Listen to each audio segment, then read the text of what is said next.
Pakistan Afghanistan war जोरों शोरों से आगे बढ़ रही है। पाक अफगानिस्तान वॉर दोरखम सीमा पर पाकिस्तान अफगानिस्तान में फिर झड़प, दोनों तरफ से भारी बमबारी हो रही है। 132 साल पुराना ड्यूरंट लाइन विवाद क्या है पाकिस्तान अफगानिस्तान के हालिया तनाव की मुख्य वजह। तो आइए जानते हैं। पाकिस्तान के रक्षा मंत्री ने अफगानिस्तान में सत्तारूढ़ तालिबान के खिलाफ कड़ी कार्रवाई की चेतावनी दी है। दोरखम सीमा पर दोनों देशों के बीच भारी गोलाबारी और बमबारी की खबरें सामने आई है, जिसमें सीमा पार आतंकवादी गतिविधियों को लेकर पाकिस्तान ने अफगान तालिबान पर आरोप लगाया। अफगान तालिबान ने पाकिस्तान के आरोपों को खारिज किया और जवाबी कार्रवाई की बात कही। स्थिति है ओपन वॉर जैसी, आक्रामक बयानबाजी की तक पहुंच की गई और हालांकि औपचारिक युद्ध घोषित नहीं हुआ है। 132 साल पुराना डूरंट लाइन विवाद क्या है? तो डूरंट लाइन 1893 में जैसे कि ब्रिटिश भारत और अफगान अमीर अब्दुल रहमान खान के बीच समझौता हुआ। ये रेखा आज पाकिस्तान और अफगानिस्तान की लगभग 2640 किलोमीटर लंबी सीमा है। पाकिस्तान इसे आधिकारिक अंतर्राष्ट्रीय सीमा मानता है, जबकि अफगानिस्तान ऐतिहासिक रूप से इसे मान्यता नहीं देता। विवाद की जड़ें, ये रेखा पश्तून जनजाति के इलाकों को दो हिस्सों में बांटती है। अफगानिस्तान पश्तूनिस्तान की अवधारणा का समर्थन करता है। 1947 में पाकिस्तान बनने के बाद से ये विवाद जारी रहा है। हालिया तनाव के मुख्य कारण टीटीपी का मुद्दा है, यानी कि तहरीक ए तालिबान पाकिस्तान यानी कि टीटीपी पाकिस्तान के खिलाफ हमले करता है। पाकिस्तान का आरोप है कि टीटीपी को अफगान तालिबान का संरक्षण मिला हुआ है। अफगानिस्तान इन आरोपों से इनकार करता है। सीमा बाड़बंदी, पाकिस्तान डूरंट लाइन पर बाड़ लगा रहा है। अफगान तालिबान इसे अवैध मानकर कई बार हटाता है। शरणार्थी और अवैध अव्रजन, तो लाखों अफगान शरणार्थी पाकिस्तान में है। अब पाकिस्तान ने हाल में बड़ी संख्या में अफगानों को वापस भेजा है। क्रॉस बॉर्डर हमले, पाकिस्तान ने अफगान क्षेत्र में आतंकवादी ठिकानों पर एयर स्ट्राइक का दावा किया है। अफगानिस्तान ने इसे संप्रभुता का उल्लंघन बताया है।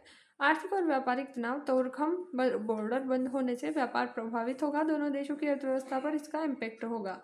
पाकिस्तान का दृष्टिकोण है कि राष्ट्रीय सुरक्षा खतरे में है। टीटीपी के खिलाफ हॉट परसूट की नीति अपनाई जानी चाहिए। सीमा की कानूनी मान्यता पर जोर दे रहा है। आंतरिक अस्थिरता और चुनावी दबाव के बीच सख्त रुख है। अफगानिस्तान तालिबान का दृष्टिकोण है डूरंट लाइन को अस्थायी सीमा नहीं मानते। पाकिस्तान पर आंतरिक समस्याओं का ठीकरा अफगानिस्तान पर फोड़ने का आरोप लगाता है। अपनी संप्रभुता की रक्षा की बात ये करता है। क्षेत्रीय और वैश्विक प्रभाव, दक्षिण एशिया की सुरक्षा अस्थिरता बढ़ने से आतंकवाद का खतरा बढ़ता है। मध्य एशिया तक इसका इम्पैक्ट देखने को मिलता है। और भारत के लिए महत्वपूर्ण है कि भारत की अफगानिस्तान में रणनीतिक रुचि है और पाकिस्तान की पश्चिमी सीमा पर तनाव भारत के लिए सामरिक अवसर भी हो सकता है। क्षेत्रीय आतंकवाद पर इसका इम्पैक्ट देखने को मिलेगा। चीन का दृष्टिकोण है कि सीबीईसी परियोजना प्रभावित हो सकती है। चीन क्षेत्र में स्थिरता चाहता है। अमेरिका 2021 में अफगानिस्तान से वापसी के बाद भी क्षेत्रीय सुरक्षा पर नजर रखेगा। उसके बाद क्या सच में युद्ध होगा? तो पूर्ण युद्ध की संभावना कम है, क्योंकि दोनों देश आर्थिक रूप से कमजोर है। अंतर्राष्ट्रीय दबाव इन दोनों पर है। तालिबान सरकार की सीमित वैश्विक मान्यता है, लेकिन सीमित सैन्य झड़पें जारी रह सकती है। सुरक्षा आयाम, सीमा पार आतंकवाद, कट्टरपंथी संगठनों का बढ़ता प्रभाव, परमाणु शक्ति पाकिस्तान के कारण जोखिम में पड़ जाएगी। दक्षिण एशिया की स्थिरता पर इसका खतरा मंडरा रहा है। आर्थिक आयाम देखें तो व्यापार मार्ग बाधित होंगे, मध्य एशिया तक पहुंच प्रभावित होगी। पहले से आर्थिक संकट झेल रहे दोनों देशों पर अतिरिक्त दबाव बनेगा।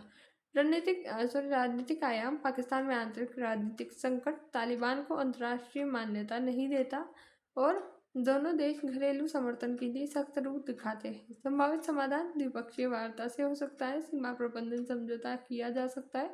आतंकवाद पर संयुक्त कार्यवाही हो और क्षेत्रीय मध्यस्थता जैसे कि चीन, कतर आदि के द्वारा ही की जानी चाहिए। निष्कर्ष, पाकिस्तान और अफगानिस्तान के बीच वर्तमान तनाव केवल सीमा झड़प नहीं है, बल्कि औपनिवेशिक विरासत यानी कि डूरंट लाइन, जो कि आतंकवाद टीटीपी के ऊपर ठीकरा फोड़ा जाता है। जातीय पहचान, जिसमें पश्तून मुद्दा बनाया गया है, क्योंकि ये दोनों बीच बीच में से बट गए हैं, दो क्षेत्रों में अलग अलग हो गए, तो इसको ये बनाया गया है। भू राजनीतिक प्रतिस्पर्धा देखने को मिलती है। इन सभी कारकों का संयुक्त परिणाम है कि स्थिति गंभीर है, लेकिन पूर्ण युद्ध की संभावना फिलहाल सीमित दिखती है। हालांकि यदि टीटीपी हमले और सीमा विवाद बढ़ते हैं तो क्षेत्र में अस्थिरता और बढ़ सकती है। जय हिंद, जय भारत। Thanks for watch.